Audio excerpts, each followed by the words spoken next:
selalu. Naik semangat dengar. Saya lah yang buat. Segala-galanya daripada A sampai Z. Untuk kita berkongsi program-program pembangunan, latihan para usahawan kita di Negeri Sabah. Alhamdulillah. Hi, do you recognize this logo?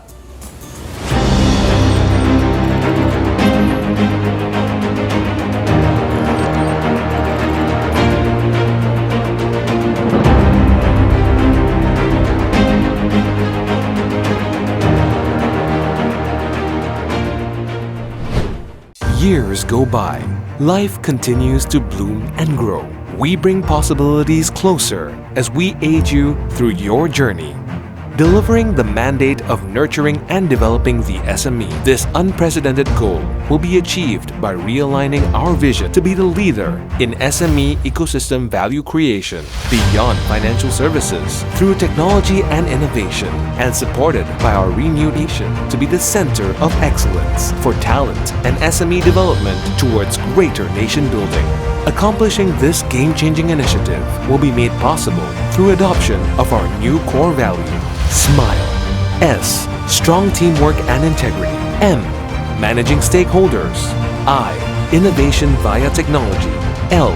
Leadership and growth. E. Efficiency and productivity.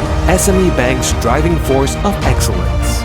Uniting us all to propel forward for a better tomorrow. Just starting your operations, you've quickly realized that to increase your presence, certain areas of your business have got to go digital. Maybe you need to increase your online presence and adopt an e-commerce platform. Or perhaps you need to digitalize your business with new technology to increase efficiency. But how do you find funding for these? Look no further than MIDF. MIDF is the government's conduit to support local SMEs who want to elevate themselves and go global. MIDF Soft Financing Scheme for Digital and Technology, or SFDT, can help realize your digital aspirations. Available for locally owned SMEs in all sectors for up to 1 million ringgit, with profit rates as low as 4% per annum and no charges for early settlement. SFDT offers financing for various things such as upgrading and purchase of IT hardware and software, machinery and equipment, even commercial vehicles. It also funds working capital for operational and promotional expenses and getting on the e-commerce bandwagon, revolving credit facilities to purchase raw materials or stocks, and contract financing to fund projects before receiving your first milestone payment. Whatever your business needs, MIDF's Soft Financing Scheme for Digital and Technology is here for you. So elevate your business with MIDF today. To find out if you're eligible, call our toll-free hotline number 1300 886433 or simply email us at growyourbusiness@midf.com.my. You can also visit our website at www.midf.com.my for more information.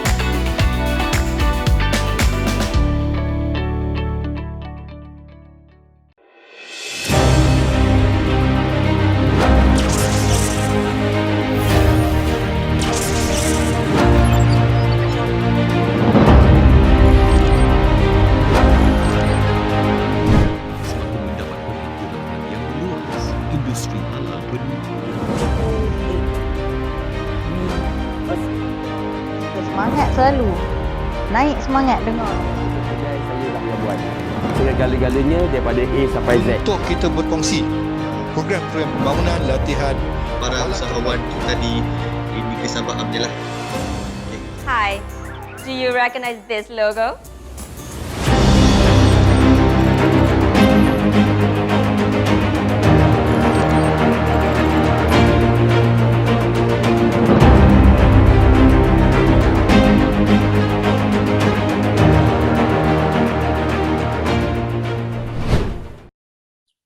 Assalamualaikum warahmatullahi dan salam sejahtera tuan-tuan dan puan-puan.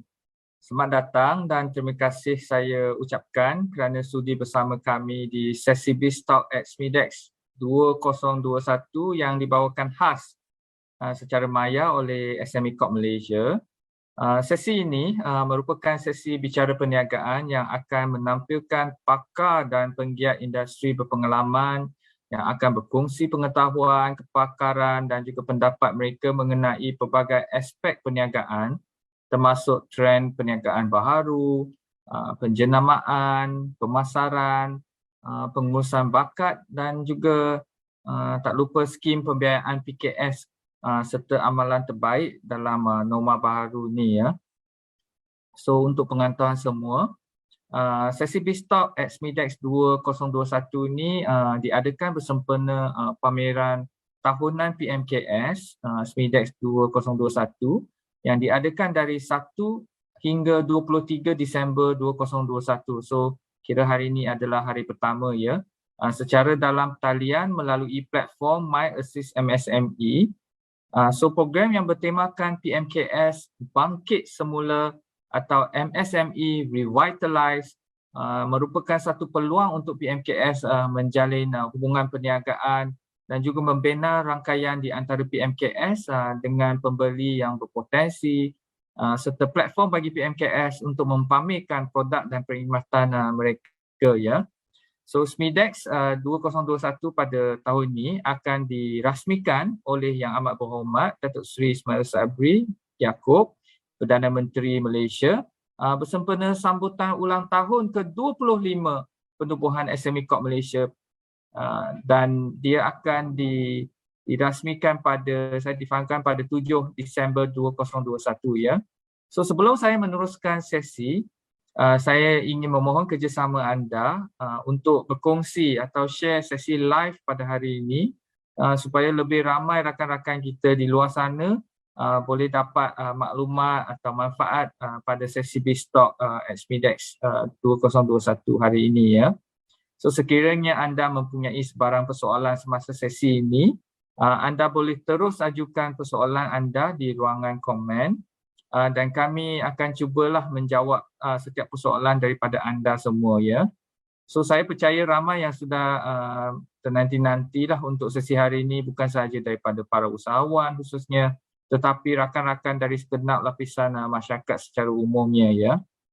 So just sedikit housekeeping.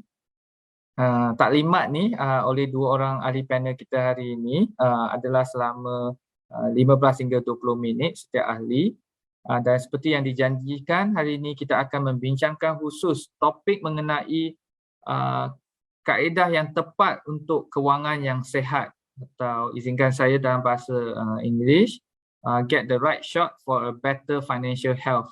So ini adalah amat penting ya, bila kita bagi semua usahawan, bila kita menguruskan apa-apa perniagaan, sememangnya dan kita kena ada pengurusan atau perolehi sumber kewangan lah dengan yang paling optimum lah, yang sesuai dengan operasi perniagaan kita. So hari ini kita harap sesi ini dapatlah membantu semua mencari satu kaedah yang tepat untuk menjaga kewangan kita, kewangan syarikat kita dalam keadaan yang sentiasa sihat.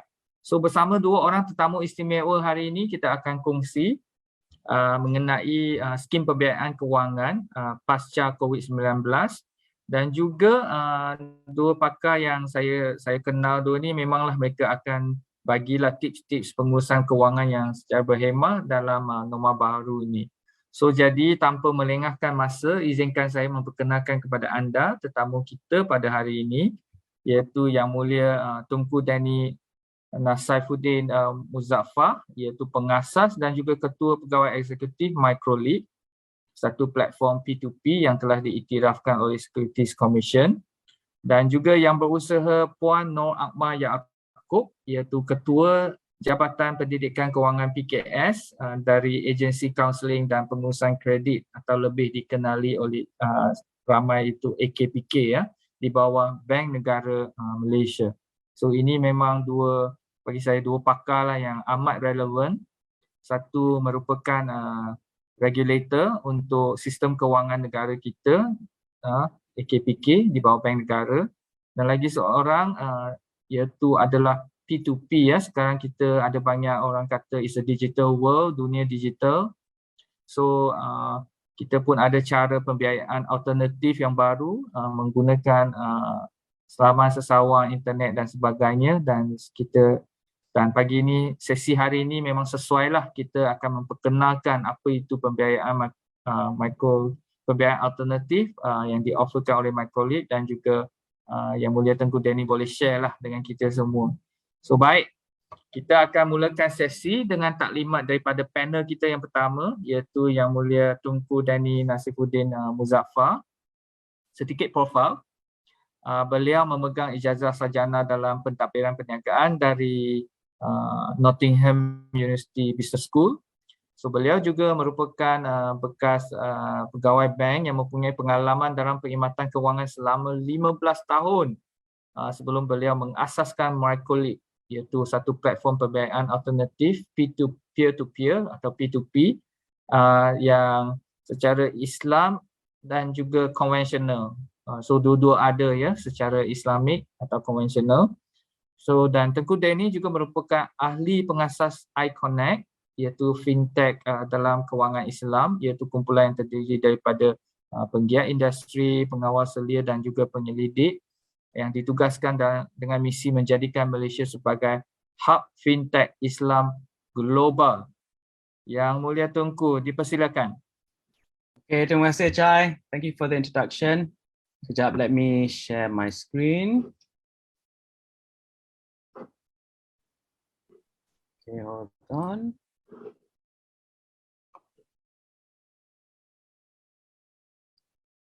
Okay, I hope semua orang boleh nampak skrin ya.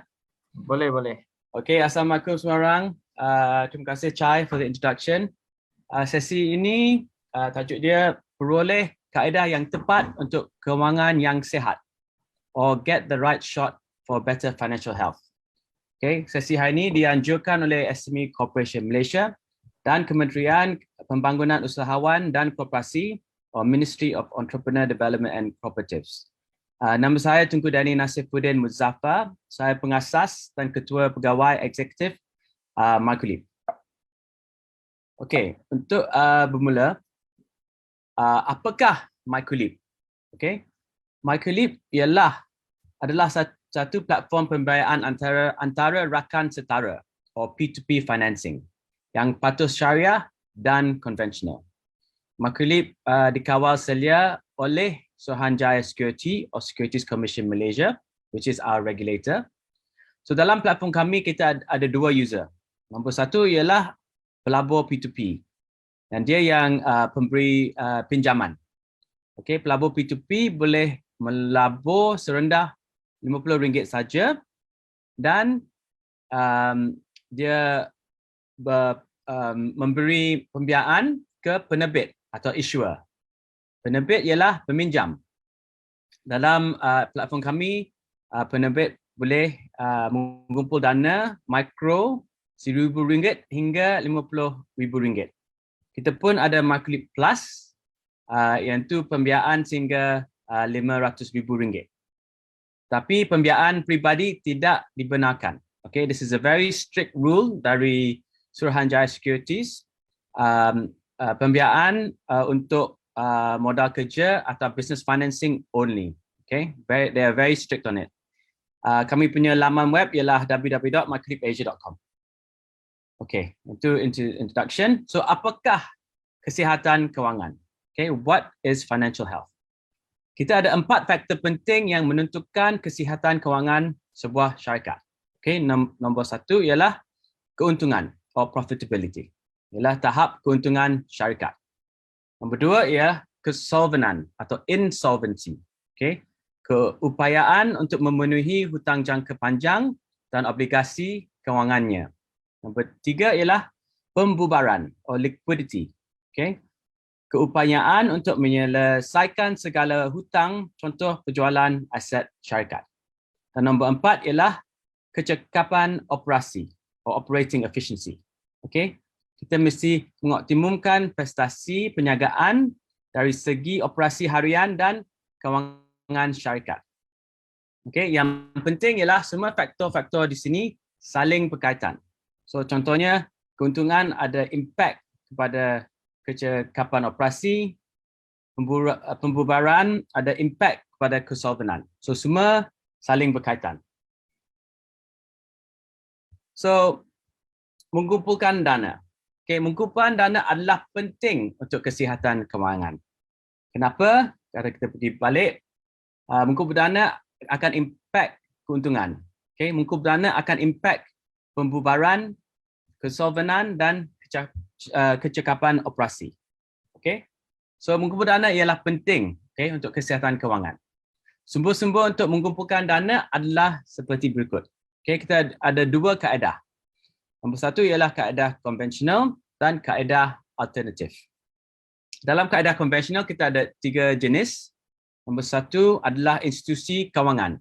Ini boleh jadi bank perdagangan, bank pelaburan, contohnya Maybank, CIMB, Public Bank.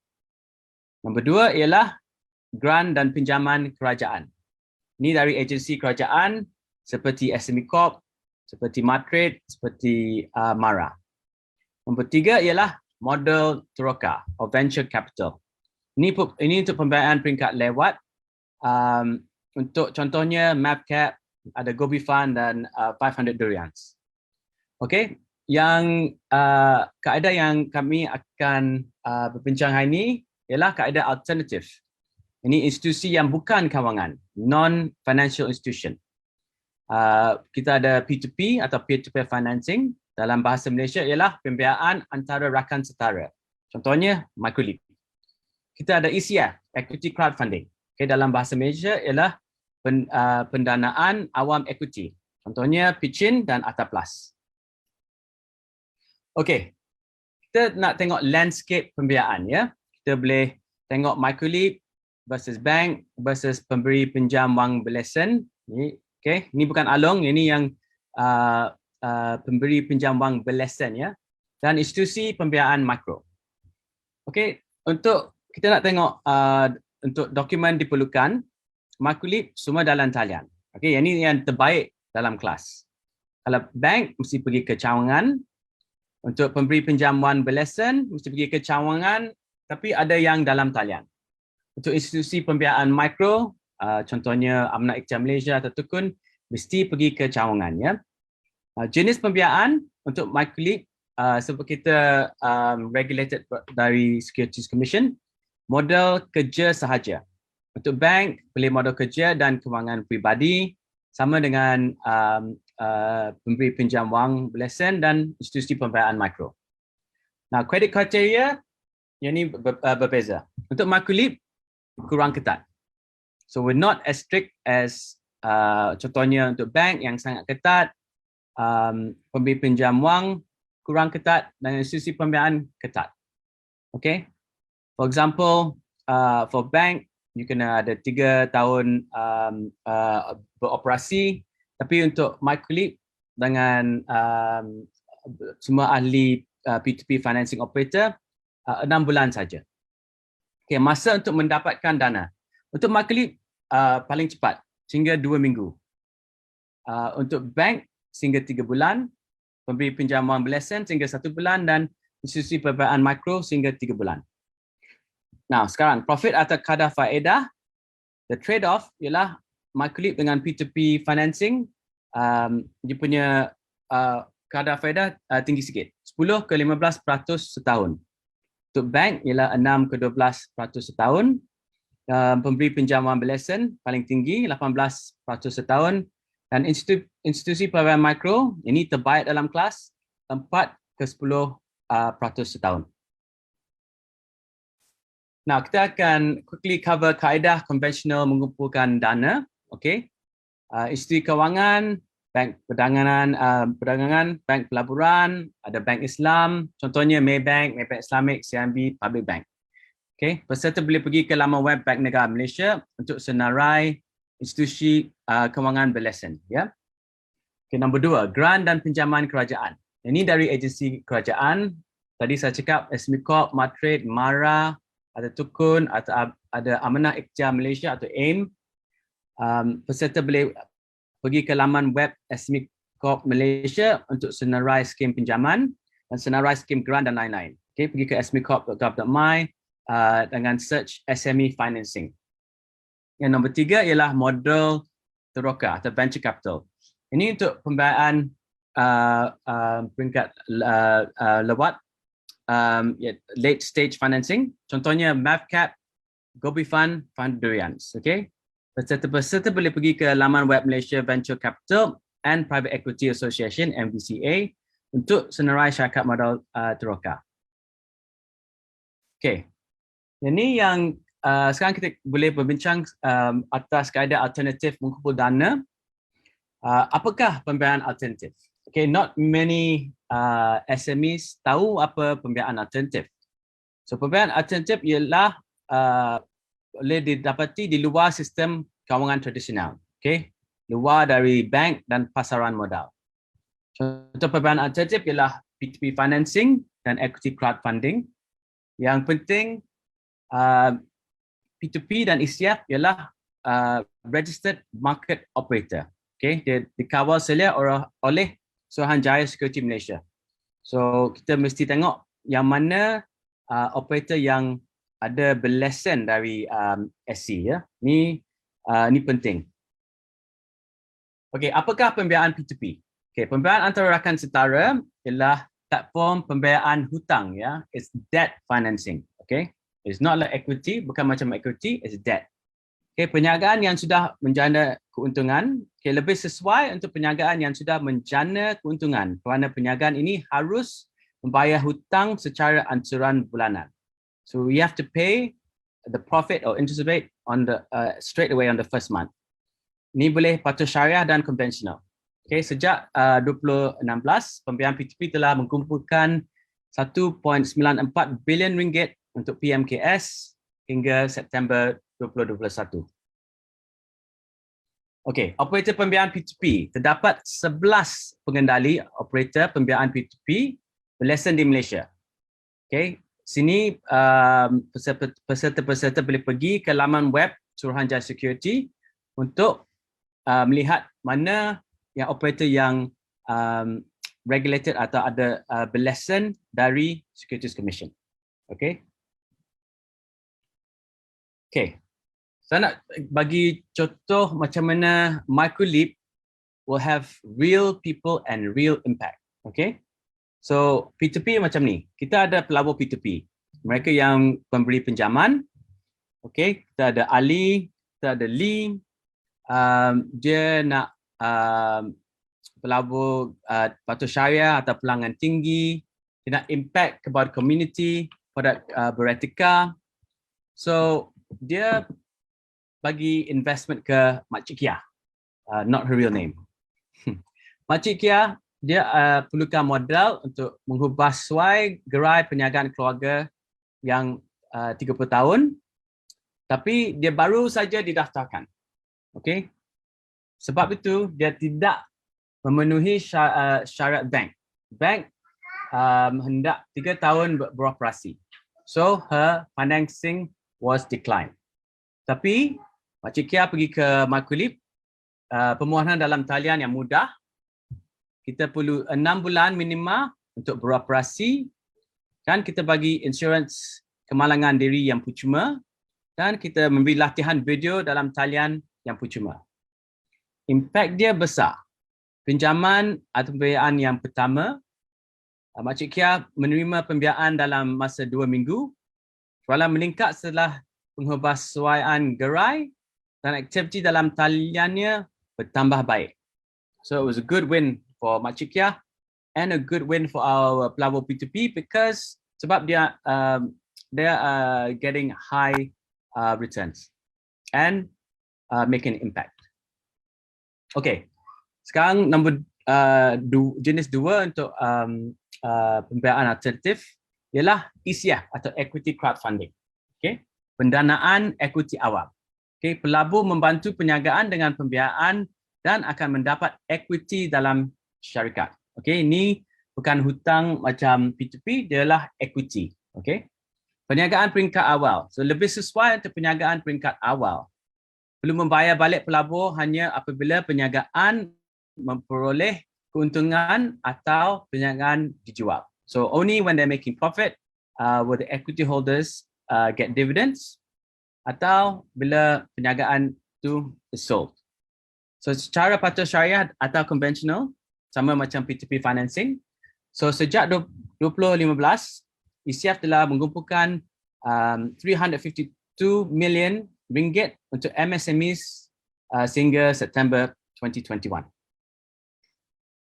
Terdapat 10 pengendali atau operator ECF berlesen di Malaysia.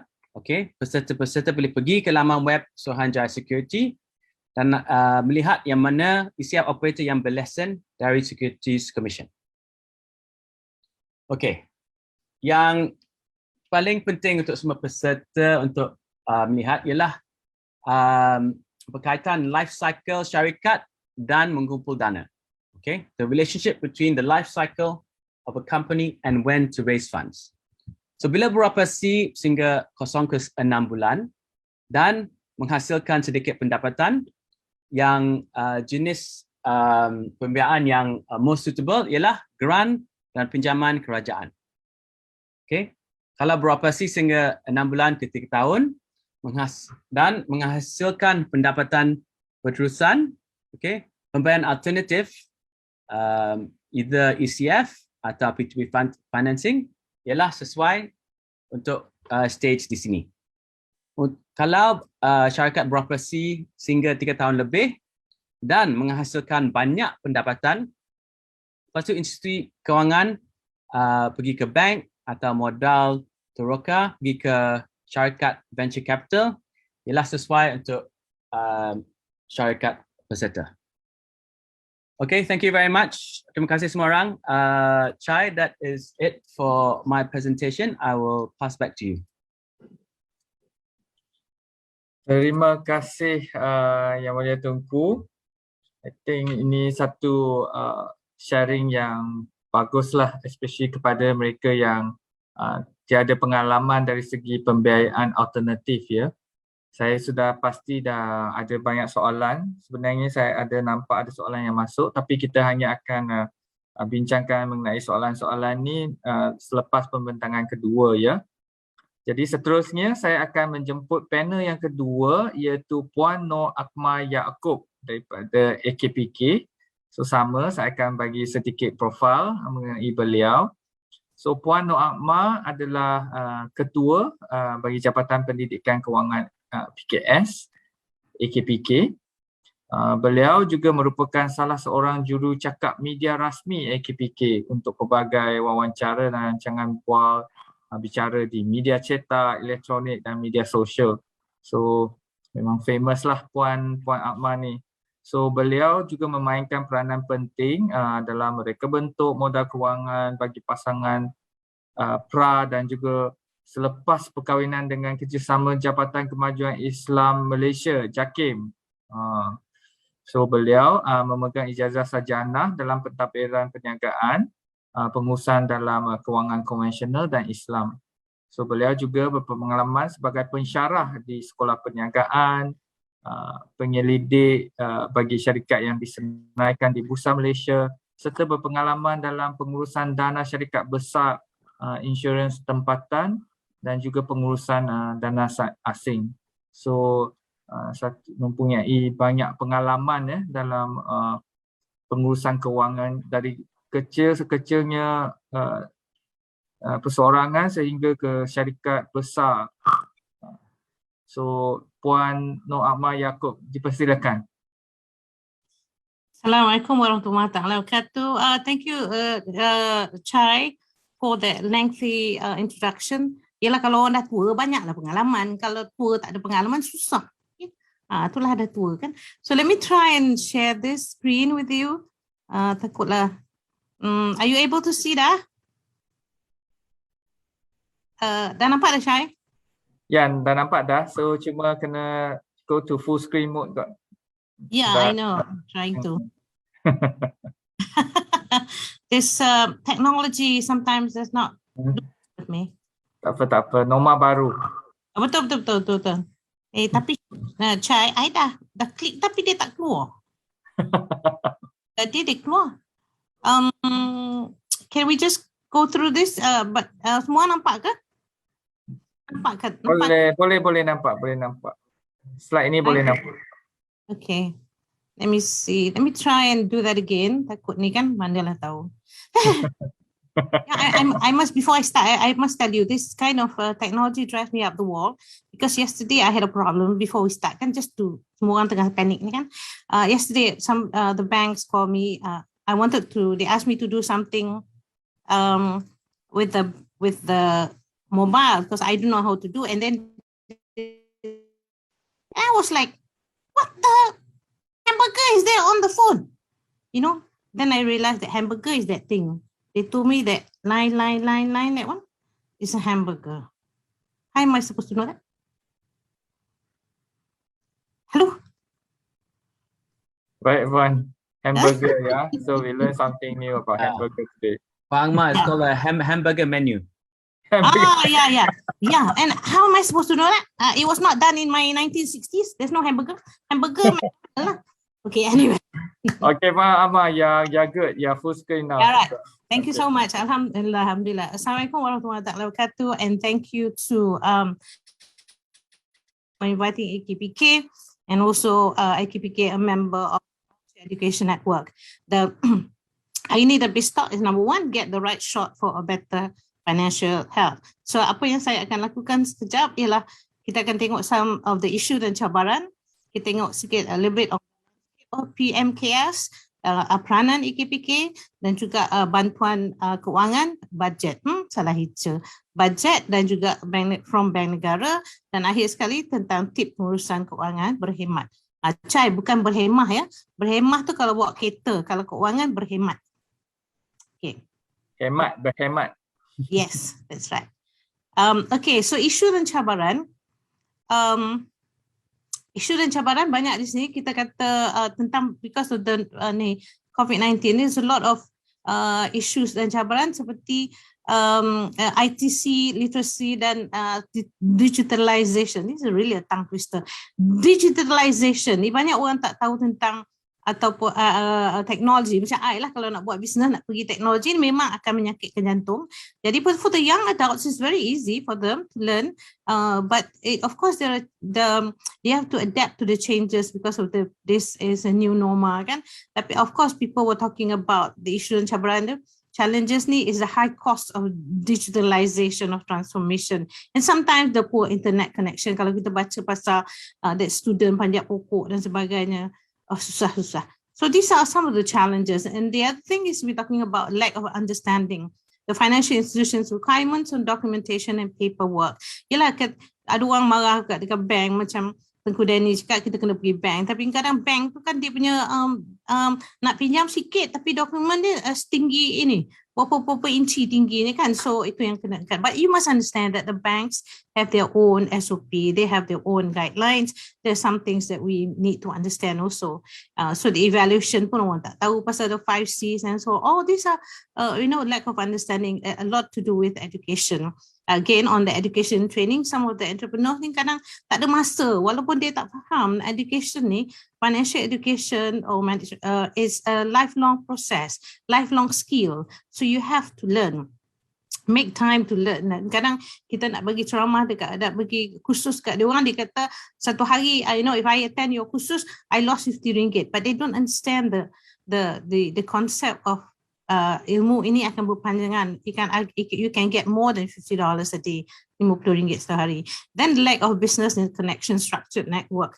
Ini pun during the pandemic, I always give this story of, you heard about the vegetables dekat Genting Cameron Highlands tu yang kena buang, and why do you need to throw? Kita kat bawah ni dah lah tak ada sayur dan sebagainya, because tak ada ni kan, tak ada structured networking. Kalau durian dia jual, kenapa dia tak datang ke rumah I jual durian tu kan?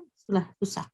But anyway, during the pandemic, these are some of the issues. Kita tengok antara the green one, okay, I'm a little bit colorblind, tapi I think that's green. The green one is from the large and listed companies. Yang grey tu is from the SMEs lah.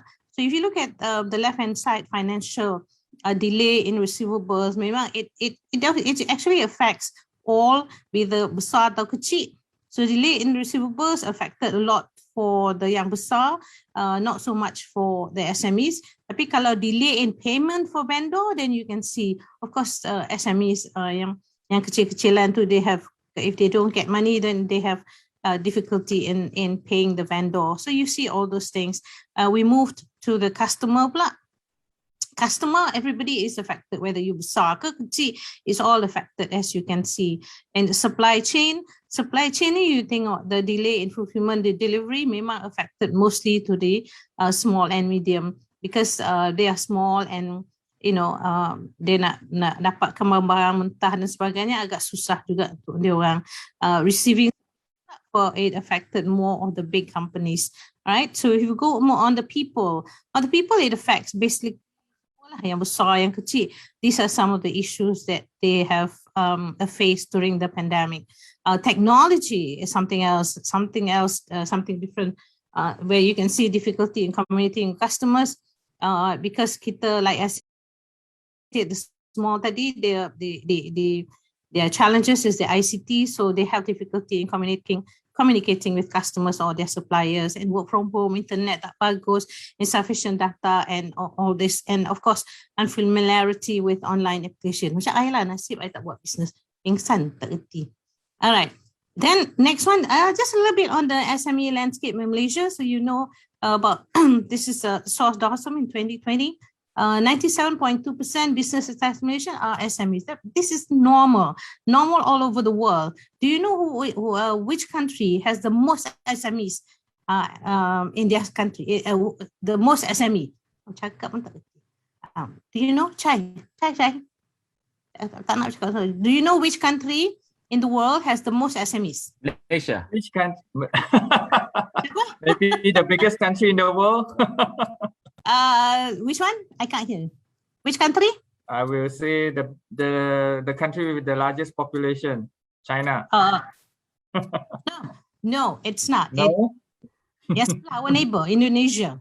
Indonesia. Oh. Yes. Indonesia has the largest, because kalau you tengok banyak kan dia punya micro entrepreneurs kan banyak dekat Indonesia. They have the largest. Okay, so it's about 97.2% are SMEs, but they contribute only 38%. Kalau in Europe, it contribute a little bit more to the country's GDP. And this one will contribute about 48% to the Malaysian workforce, about 7.25 million jobs. So if you look at the GDP, which is very important, so which sector yang contribute the most is actually services. These are things like non-financial, tourism and F&B and so on and so forth, followed by all these other sectors. And if you look at the SMEs by size, so we've got about 1.1 million establishment. So the most is actually micro entrepreneurs. That's why they have this new concept of PMKS kan, perusahaan mikro, sederhana dan whatever. So micro entrepreneurs, these are the established, these are the registered ones. So can you imagine the unregistered one, macam Tengku cakap tadi, the Kiah, Makcik Kiah, and so on, those are unregistered. So unregistered is about almost double the number of SMEs. So okay, so which one do we want to target for to teach? It's just because I'm a woman, I put in a little bit about women. 20% of SMEs are women-owned. What does it mean by women-owned? This is how it says, 51% equity held by women, blah, blah, blah. And then, okay, what is the concept of, I mentioned to you the challenges, issues and challenges, and I've looked at the landscape. Now, I just want to tell you, everyone, about the AKPK. What is the role of AKPK to these SMEs, okay? Yes, true, we have set up by Bank Negara 06. Now we have become a one-stop center to empower household and also SMEs, that means MSMEs, all right? So our vision has also been changed. We want to be the trusted and leading authority in financial wellness. And then the mission is to empower the community households and SMEs to be financially resilient. Just want to mention a little bit here, because sometimes you get a lot of calls and people say that they are from AKPK. No, AKPK does not appoint any agent or third party in providing our services. Tak ada, tipu tu. Okay, kita tak tahu pun you ada loan, okay, unless you tell us. and our services are free of charge to all individuals, including MSMEs, entrepreneurs. So the services offered, there are 3 services: financial advisory. This is a one-to-one. People, you can come to our office. Not now. We are still actually closed, but it's all online. All right. So in last year, the mandate for SME was transferred to AKPK. So we have set up a SME help desk. I'll mention a little bit after this. And then once you got the advisory, sometimes because you got so many loans, you want to restructure the loan. So you go into the debt management program. This is a tailor-made loan repayment plans. Okay, so we look at your cash flow, excuse me. And then we set up the small debt resolution scheme in September. In terms of education, so this services, financial advisory, debt management, and financial education, we've always been known for giving financial education kan untuk orang individual. So tapi in January this year kita adakan financial education untuk SMEs. Alright. So let me just go through a little bit on the SME help desk. So siapa yang ada phone sekarang, siapa yang memerlukan bantuan, sila ni ambil gambar, scan. Tidak tu, ambil gambar. So apa dia SME help desk ni? Dia actually you go into this website and they have some questions and you just fill up the question, a little bit question, and then our advisor akan telefon you all, right? Daripada Monday to Saturday 9 to 9 p.m. So this one, because you give your number, you want us to call you, bukan yang lain tak ada. So then only you tell us what is it that you want us to help you. So these are all for the SMEs. And then who are the participating banks? I mean, that means you ada pinjaman dengan bank-bank tadi. Tapi P2P tak ada, Tengku, it's just the participating banks only. Ya, tak ada. Islamic banks, DFIs, and so on and so forth. So if you want any help or you're not sure what you want to do during this pandemic, fill up the form and we will call you. All right. So that's the first one that we mentioned, help desk. Then we call the other one, this is small debt resolution scheme. Siapa nakkan yang ni, you just go to scan this. So this SDRS provide assistance to small and medium, as I say, MSMEs, yang ada yang mempunyai masalah untuk kewangan dengan institusi kewangan, ya. So kita boleh restructure ataupun reschedule your existing financing. So siapa yang boleh apply for this SDRS? Go to the website. Siapa yang ada business from all these banks, I mentioned bank ni, semualah bank ni semua. Semua the financial institution, so the owners and shareholders of business is not a bankrupt, the company has not been wound out. Jadi kalau you ada dah cease operation tapi you have other income, then we can help to restructure this. Alright. And then in terms of education, pula kita ada dua. Satu is household. As you can see, you can, if you have a company, then you can call us, then we can give you how to manage your money, how to match your finances actually. So there are all these packages that we have, tapi yang ini memang berbayar sebab kita dah lama yang ni, kita ada package dia. So it's very, very cheap. Okay, kita bukan nak buat profit ni, but it's actually a commitment fee. Some people, some people call us, they say dia ada 200 orang, tapi kita datang jauh-jauh, dia datang 20 orang. So that one, it's very depressing actually. So that's why it's rather that, because when it's free, then people, ambil kesempatan kan. Jadi kita ada buat pembayaran sikit saja, ada package, dan ada package webinar, ada package financial wellness. Tetapi in terms of SME, in which I'm heading at the moment, this is our curriculum, this financial landscape, business registration, financial record, digital payment, financial advisory, business sustainability. Now all these modules, there are 12 modules and more, they are dalam bahasa Malaysia. So nanti kalau kita ada package dan sesiapa yang berminat bolehlah telefon kami untuk kami adakan perbincangan tentang ilmu keuangan. Okay. Dan kami ada juga cash flow. Siapa ni telefon, tak ada telefon ni, tolong scan. So this cash flow financial template ni very, very simple for the micro entrepreneurs untuk yang buat business ni, untuk register dia punya what do you call it, perniagaan. Kadang-kadang kita duit masuk keluar tak tahu apa-apa. So this is one of the simplest template. It has in both bahasa and English. Okay, so don't forget, scan. Alright, so di AKPK juga kita ada holistic customer solution which we call social synergy. Now this is championed by SOCSO and AKPK. We are giving Kita bukan restructure and reschedule loan. Kita juga try to rehabilitate the borrower. Okay, so kadang-kadang you dah tak ada duit lagi dah, you tak tahu apa nak buat, then you go through all this. And we connect you to all these people to learn new things, like for example in MEDAC. And sometimes you get very emotional, you mentally you're not stable, then we have connection with Miasa and Befrienders and so on and so forth. Okay, so this is one of the things that we do in AKPK Social Synergy.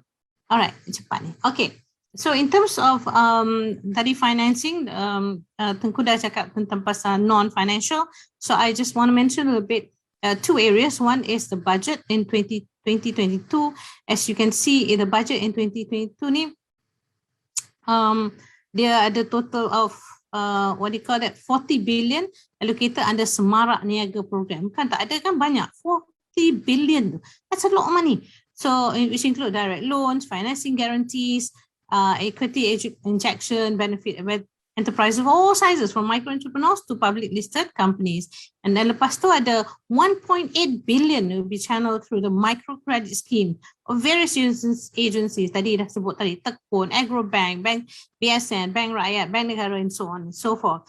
And then it also includes the informal and micro financing scheme under Tekun. Ada lagi 10,000 yang I will talk a little bit more after this. And then BSN, Agrobank. So all this, go to these banks. Tadi Tengku dah bagi very good. He has given you what are the criteria. If you are this kind of a business, who do you go to? Okay, so macam if you want to go to BSN, Agrobank, they have all those. And then you also have Bank Pembangunan Malaysia Berhad under the reset and support through equity. Yeah. All right. So the next one, then you have this. Let's show you the 5 bantuan lebih 10,000 untuk peniaga tanpa SSM. That means these are companies that are not registered with SSM. Tadi remember I told you we have 1.1 that is registered, and there's about 2 million out there who is not registered with SSM. So, okay, number one is Scheme Semarak Niaga and Keluarga Malaysia, which is under Tekun. This is about 225 million. So I'm just going to run through this. You can check into the website, okay, and have a look at all this. Yang kedua, Scheme Semarak Niaga Keluarga Malaysia lagi. Banyaknya Keluarga Malaysia. Scheme Pembiayaan Informal dan Micro SPIM, Tekun. This is both number 1 and number 2 under Tekun. And then we have Dana Nita, which is under Tekun and also Mara. Ni untuk perempuan lah. Kalau dah Nita tu perempuan je lah. Okay. And then ada yang keempat, Pelan Pembiayaan Usahawan Belia. For belia, siapa yang belia, belia pun umur saya dah tak belia lagi. Macam Syai dengan Tengku mungkin belia. They can go to BSN punya pembiayaan. I still to go there. Sorry. And then the startup, of course, under Cradle, which is about 20 million. All right, that's from under budget. The next one is under Bank Negara. Ni Bank Negara pun ada untuk fund untuk SME. Dia ada banyak ni. You tengok, you baca ni. Sini ada 4. Okay, but some of them are starting in January 2022. Alright. And some of them, ada 9 from Bank Negara.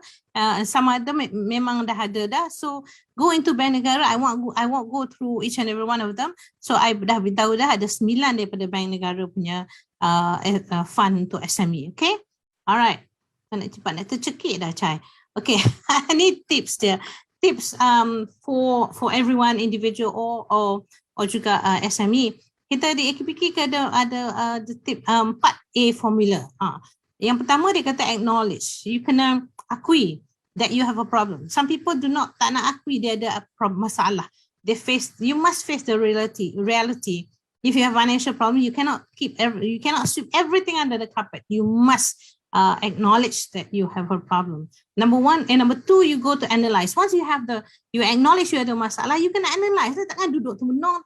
Duduk termenung does not solve your problem. Mengeluh takkan menyelesaikan masalah. Okay, so you kena analyze apa yang you ada sekarang, di mana yang where are all your financial money, or where are your finances, where is your situation at the moment in terms of financial standing, duit you kat mana, hutang you kat mana. So you kena analyse lah. Alright, then you kena act. Dah analyse, tengok je tak boleh, then you have to ambil action, act upon it. You discuss nak pergi dekat, nak pergi mana, you kata oh yang ini I boleh bayar sini, I think kena bayar sikit dan sebagainya. Kita nak refinance ke macam mana, kita nak pergi bank, nak bincang dengan bank. So you must act. And finally, if everything else fails, then you come to AKPK. AKPK sahabat kewangan anda. So AKPK will try and assess in managing your debt, you know, and even if you, misalnya you nak kahwin misalnya, kita ada module online, do it together, do it, DUIT, do it together. Kalau nak beli rumah, ada modul untuk membeli rumah, okay. Saya nak ada baby, kita ada modul kata do it for baby. Semua ada. So we will try, and then we're not charging you anything. We are giving all these services for free. Right. Okay, just one or two more slides, Chai. Okay, another helpful tips is actually, these are for the SMEs, okay. 4 tips to mentally prepare to overcome all these challenges that you have. Number 1, you must focus immediately on a solution. You think Elon Musk and all these big entrepreneurs yang dah besar ni, you think they don't have a problem? Of course they have a problem, but they're very focused. They're focused on solution, how to solve it. Focus immediately on a solution, you know. Don't think about the problem, you just get the solution done. And then do not cast blame. Jangan nak salahkan negara, Perdana Menteri lah, bank negara, semua nak kata. No. Just do not cast any blame, okay? So you solve that, you center on the solution, and then you must accept that some level of failure is inevitable. Memanglah bukan semua orang tiba-tiba maju dan tak ada masalah. Of course, the problem that you face will make you a better entrepreneur in future. And remember that nobody wants you to fail. So jangan kata, oh, ni pun ni nakkan dia. No. We want you to succeed because as I mentioned tadi, kita ada 38.2% to the GDP. We want it to increase to about 40% to GDP. All right. So these are some of the tips. And I wanted to mention this. I love this quote by Kofi Annan. He says that knowledge is power, information is liberating, education is the premise of progress in every society, in every family. Okay. So sekarang ni saya bagi, before I end, these are services application form. Go to the services, go to the website there. Okay, scan it. If you want general inquiries, you can go there. And if you are a small and medium enterprise help desk, I mentioned just now. And then if you are an individual, you're a sole proprietor, small and medium enterprise, we also have help for you. And then that's it. Thank you so much. Make prudent financial management a way of life. Back to you, Chai. Thank you so much, Puan. So, memang banyak pengalaman lah kita boleh tengok. So, sebenarnya ada banyak nasihat yang Puan telah berikan walaupun dalam masa 20 minit yang Puan nak share. Bukan saja dari segi perniagaan, tapi sebenarnya dari individu sampai bisnes sebesar-besarnya semua ada. Even saya tadi ada dengar baby pun ada. So I think ada kena tanya lebih ni kot. Bila saya rasa mungkin akan ada soalan lah. Actually is financial planning lah. From cradle to start right. If you start young, start in the beginning, memang ada banyaklah kelebihan dia. Okay. So sekarang kita akan masuk ke sesi Q&A lah. So mungkin saya nak mulakan dulu dengan soalan yang kita terima. Mungkin kerana Yang Mulia Tengku Danny telah start dulu. So kita dapat ada satu soalan. Dia kata, berapakah masa yang diperlukan untuk mengumpul dana? Okay, Chai. Okay. So bila peserta-peserta boleh mohon dalam platform kami dengan semua approve, kita ada buat satu namanya investment note. Okay, nota pelaburan. Okay, bila nota pelaburan sedia, dia dihostkan di platform kami dan pelabur boleh melabur atau lend pembiayaan ke syarikat atau penerbit issuer. So normally sehingga it takes sehingga 2 minggu. Tapi yang paling cepat yang kita sudah buat ialah 1 jam 45 minit. Yang ni untuk financing yang short term dengan high returns. So normally it takes 2 weeks, tapi kita bagi time period 30 hari, but average ialah few days to 2 weeks. Thank you, Tengku. So just like you said, that can be as sesingkat beberapa jam pun boleh ya. Nak tahu itu berapa dana yang dikumpulkan tu? Yang tu invoice financing.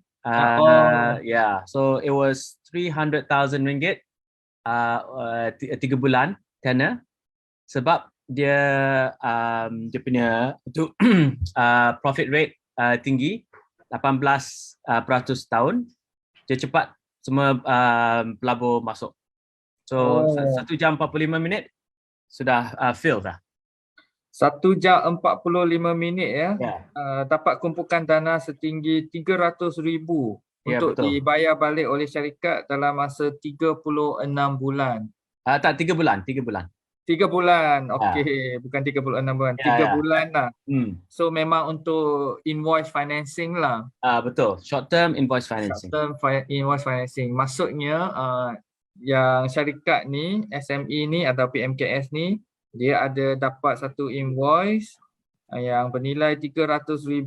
So dia boleh terus dapatkan dana dalam masa 1 jam 45 minit untuk finance yang invoice tersebut lah.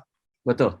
So, so itulah cara digital sekarang ya. Dia, saya rasa tak ada mana-mana satu bank yang tradisional ni, tak kira lah HSBC ke, Maybank ke, OUB Bank ke, atau RHB Bank, dia kalau dengan sistem sedia ada mereka mampu buat begitu Betul.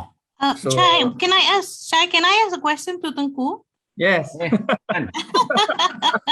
So during this pandemic or before, what is your NPL rate? Is there any, do you have an NPL rate on this? At the moment it's still 0% default rate. Wow. Tapi we are seeing issuers paying later. But sebab itu kita terus telefon mereka, we're straight away on the phone. Do we need help? Do you need to restructure? Dalam platform kami kita boleh restructure pembiayaan. So we can extend the tenor so they pay less per month. So, but we always on the phone with the issuer to make sure that they to ask any issues. But they are paying late, but they're never in default. So nasib baik kita okey lah.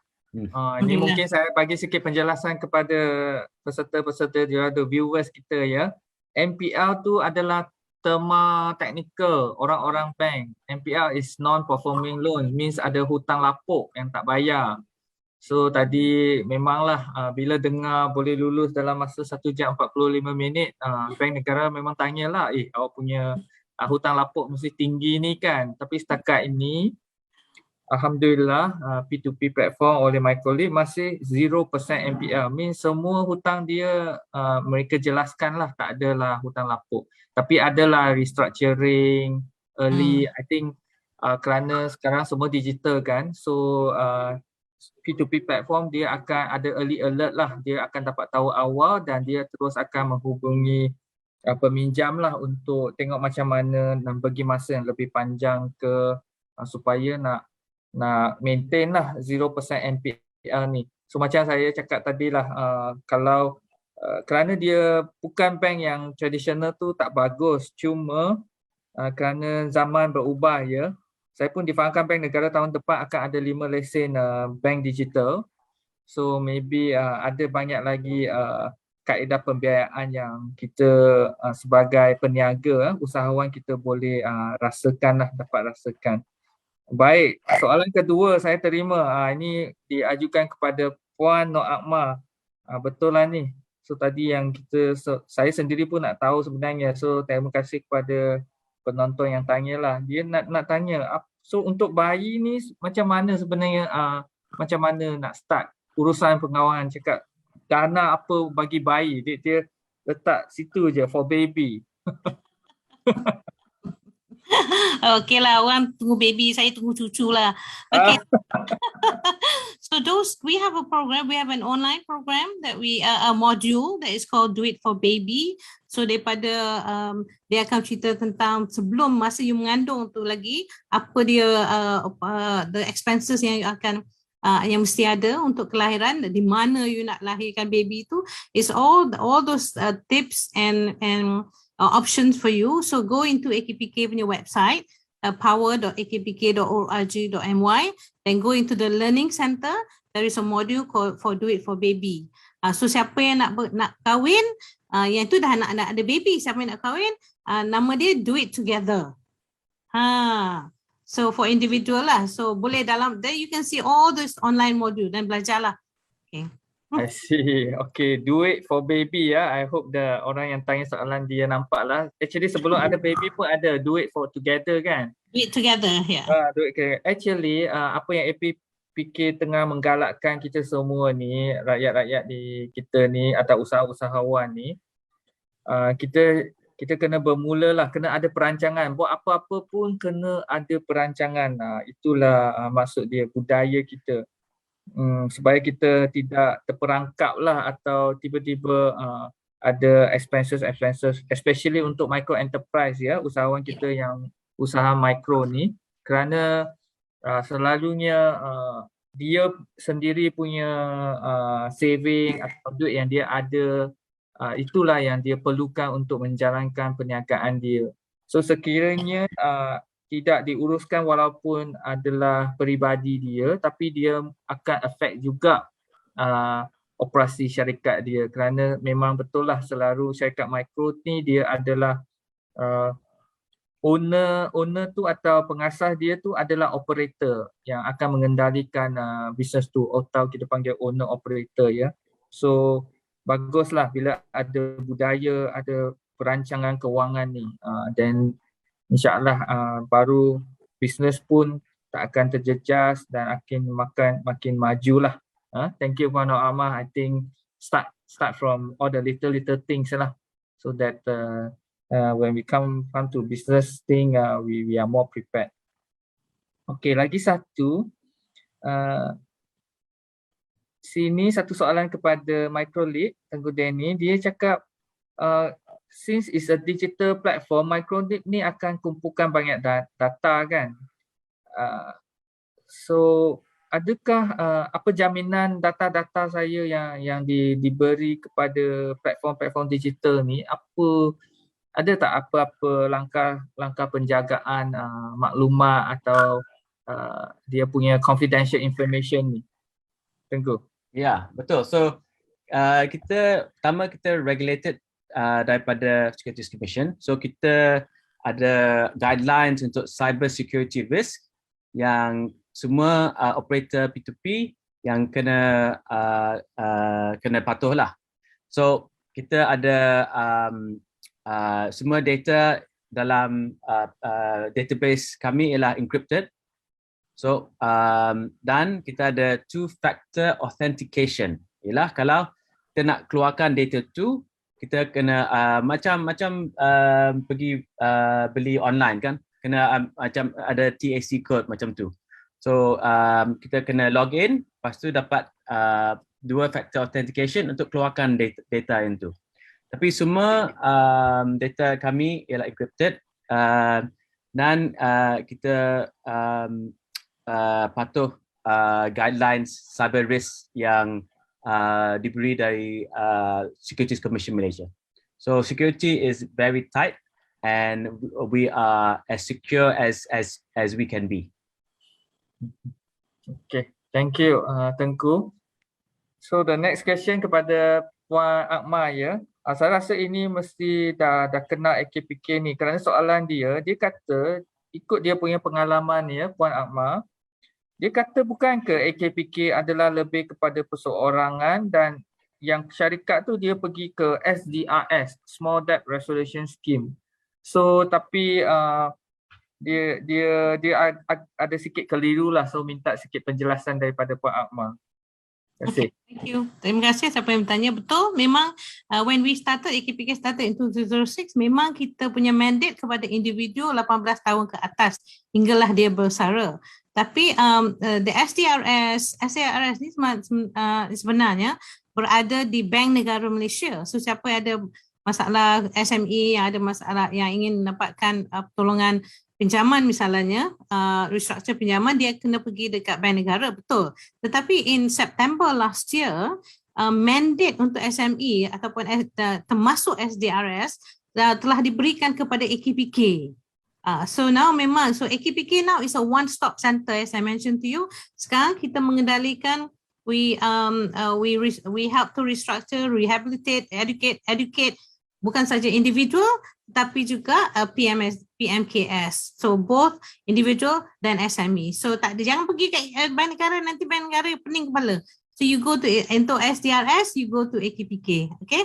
Help them to AKPK. SME go to AKPK, individual pun AKPK juga. Tengok memang prihatin lah bagi saya. Bank Negara tak perlu lari dua tempat. Macam saya cakap lah, selalunya micro ni especially dia owner operator. Bila dia ada masalah, mungkin syarikat dan juga dia personal dua-dua dia ada mengalami masalah. So tak perlu larilah ke dua tempat. So pasal syarikat dia pun pergi Bank Negara pula. Pasal persendian dia datang ke APK. So sekarang mula daripada September tahun lepas, semua pergi ke AKPK sahaja. Terima kasih kepada saudara yang tanya soalan ni. So baguslah. Dan saya pun sukalah tadi Pak Ahmad ada cakap, bila ada financial punya isu, terus minta tolong. Kena terus uruskan. Samalah kalau kita ada nampak masalah tu, kita kena terus cari satu jalan untuk menyelesaikan dia. Jangan tunggu atau awak ingat boleh tanam ke atau sweep under the carpet ke dia akan hilang. Dia memang tak akan hilang punya. Awak kena selesaikan dia seperti mana, seperti hidup lah, apa-apa pun. Kita kena terus selesaikan dia. Dan kalau kita bermula dengan sebelum dia jadi teruk, kita sudah jumpa AKPK ke, insya-Allah masalah tu dapat diselesaikan. Macam tadilah Michael cakap, dia tak tunggulah sampai dia sudah 6 bulan tak bayar. 1 bulan tak bayar pun dia terus tanya dah. Lewat 2 hari pun dia sudah tanya dah. So supaya boleh selesaikan ya. So itu amat penting. Baik, saya rasa masa ni saya tengok dah lebih pukul 11. Saya mungkin boleh tanya lagi 2 soalan lah. So satu kepada Microlip, dia cakap betul ke permohonan dia memang pemprosesan hanya akan ambil masa 2 minggu, dan lepas sekiranya lulus, apa proses dia yang melibatkan dia boleh dapat duit tersebut lah dia, dan ada syarat tak untuk dia gunakan duit tu, dan juga dia tanya apa berlaku sekiranya dia terlewat dalam pembayaran semula. Saya rasa tadi ada mention sedikit dia akan restructure kan. Tapi saya jemputlah Tengku Danny untuk bagi penjelasan lebih jelas lagi. Okay, so kita ada debt management process dalam operasi kami. So kalau syarikat lambat untuk bayar bayaran bulanan 1 minggu, kita bagi grace period untuk jadi lewat. Tapi kalau hari nombor ke-8 dilambat, kita akan charge penalty fee ya. Penalty fee ialah 1% on the outstanding amount of that month. Untuk bulan itu aja. Up to a maximum of RM250. Okay. So that penalty fee kalau pembayaran patuh syariah, yang tu is considered garamah, akan pergi ke charity. Bukan pergi ke syarikat kami, bukan pergi ke Microlip, kita akan bagi ke charity. Tapi penalty fee itu ialah macam something that will make you want to pay. Bukan untuk Microlip buat duit, tapi use macam deterrent ya. So dia akan bayar cepat-cepat lah. Kalau dia lambat 30 hari, lepas tu kita tiap-tiap minggu kita telefon untuk chase up, follow up. Kalau 30 hari dia lambat, kita buat tu default. Okay, kita punya default awal lagi sebab kita nak masuk dalam conversation dengan issuer atau syarikat tu, what is the next step. Kalau nak restructure, reschedule the financing, kita boleh buat. Okay. Kalau 90 hari kita tak dapat, kita call, dia tak dapat contact mereka, lepas tu kita mesti pergi ke legal case lah. So macam tu, tapi sebab kita sudah hubungi mereka, kita on constant contact, normally dia kata nak minggu ni lewat sikit, kita bayar minggu depan, okay. Kalau nak restructure kita boleh buat. So that two-way conversation makes our default rate 0%. Bagus. I think it's a win-win situation lah. Kan? Kalau default nanti seperti bank biasa kena write off pula.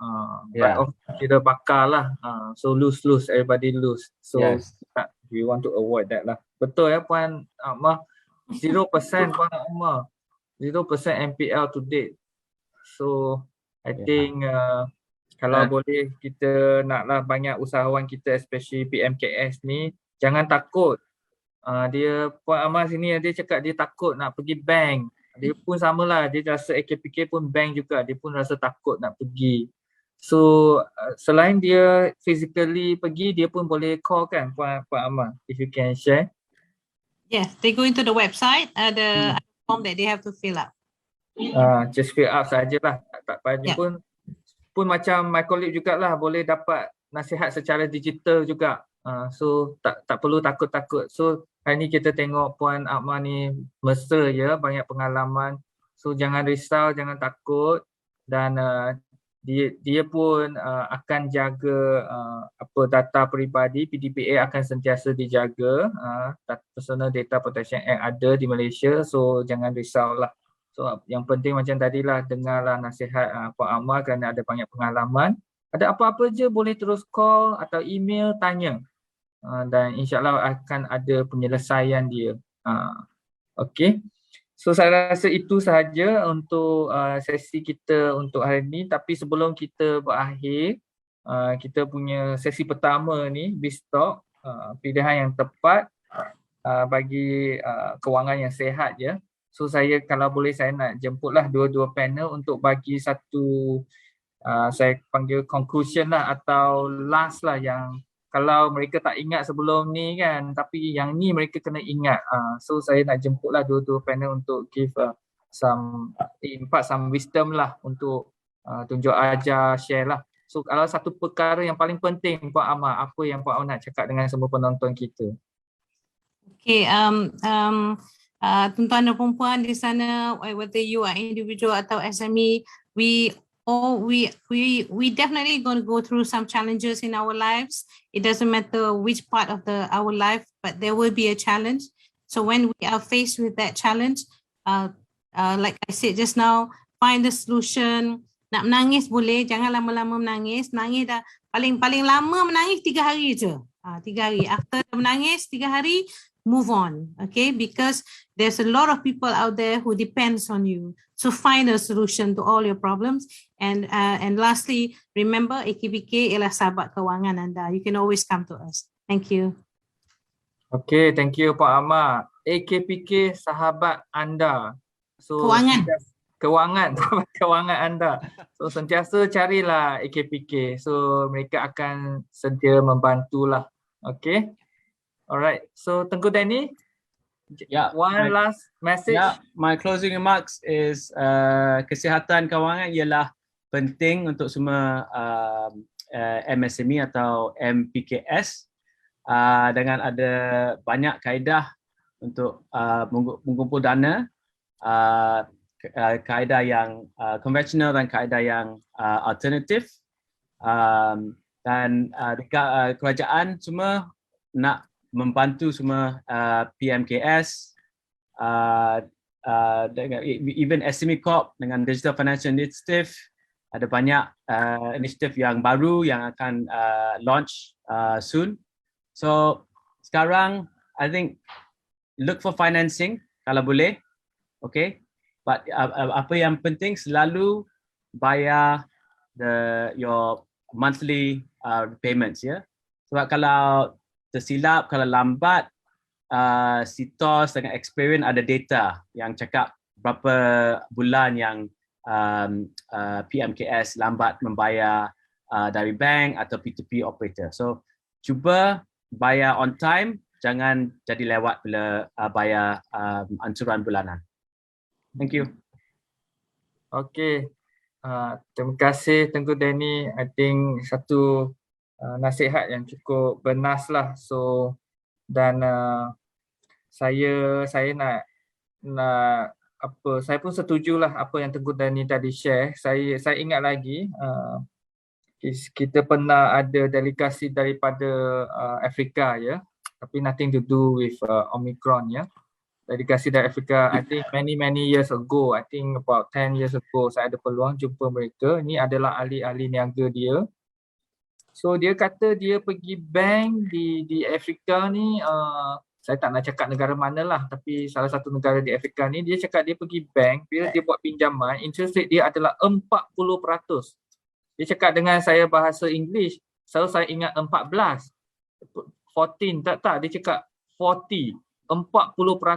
Memang semua bank di Afrika, negara dia memang macam tu. Saya cakap 40%, mengapa macam tu? Kerana di dalam delegasi dia pun ada bank negara dia juga. Bank negara dia juga. Saya cakap, betul ke negara awak bagi rate tu adalah 40%? Dia cakap memang betul. So kita pun tanya mengapa begitu tinggi? Dia kata kerana kiranya bank di negara Afrika tersebut, kalau dia bagi 10 pinjaman, ada 8 yang tak bayar balik. Kalau 10 pinjaman diberi, 8 tak bayar balik. So memang this one Puan Amar NPL 80% lah, 80 . So bila jadi macam tu, so dia punya sistem kewangan dia terpaksalah dia kena letak satu interest yang begitu tinggi sekali. Kerana lepas tu saya terus tanya yang ahli peniaga tu yang dari negara Afrika tersebut, saya nak tahulah tuan buat bisnes apa yang boleh ada margin sampai 40%. Hanya nak bayar balik hutang kepada bank. So dia senyum lah. So dia cakap saya buat bisnes menggunakan cash sahaja. So saya rasa Malaysia tak adalah begitu teruk. Saya rasa terima kasihlah kepada bank negara, banyak jasa ya. Saya rasa interest kita antara terendah di dunia. In fact saya ingat lagi 1997, negara Malaysia adalah negara pertama yang turunkan kadar faedah instead of meningkatkan kadar faedah cara biasa, tapi kita turunkan kerana salah satu yang dia punya merisaukan atau consideration dia adalah untuk PMKS. So memang kerajaan Malaysia, Bank Negara Malaysia dan juga this alternative financing P2P platform yang Securities Commission telah wujudkan ni, semua nak bantu kita Malaysia kita ni dari segi sumber kewangan ni, supaya semua orang kalau nak buat bisnes dia boleh dapat akses kepada sumber kewangan yang berpatutan. Tapi dia bergantung kepada semua orang, tuan-tuan dan puan-puan. Kalau ada hutang kena bayar on time, jangan tak bayar, supaya kita ada satu sistem kewangan yang ukur. So saya itu sahaja daripada sesi ini. Terima kasih sekali lagi kepada Tengku Danny dan juga Puan Amar, banyak kita belajar hari ini. So sekiranya tuan-tuan dan puan-puan penonton kepada kita, kalau awak nak slide panel, so yang ni boleh download lah di website Smidex kita ya. Tengku Danny dan Puan Amar, rasa lepas ni mungkin ada ramai yang akan call kepada AKPK dan pergi website my colleague lah kot. Okay, InsyaAllah kita harap SME kita akan sentiasa berkembang dan lebih maju, dan jangan macam Puan Amar cakap dah, hidup ni sentiasa akan ada cabaran, tapi yang penting bila ada cabaran tu kita kena cari jalan penyelesaian. Jangan biarkan macam tu je, jangan mengalah ya. Okey, terima kasih semua. Assalamualaikum. Waalaikumsalam. Waalaikumsalam. Terima kasih. Bye bye.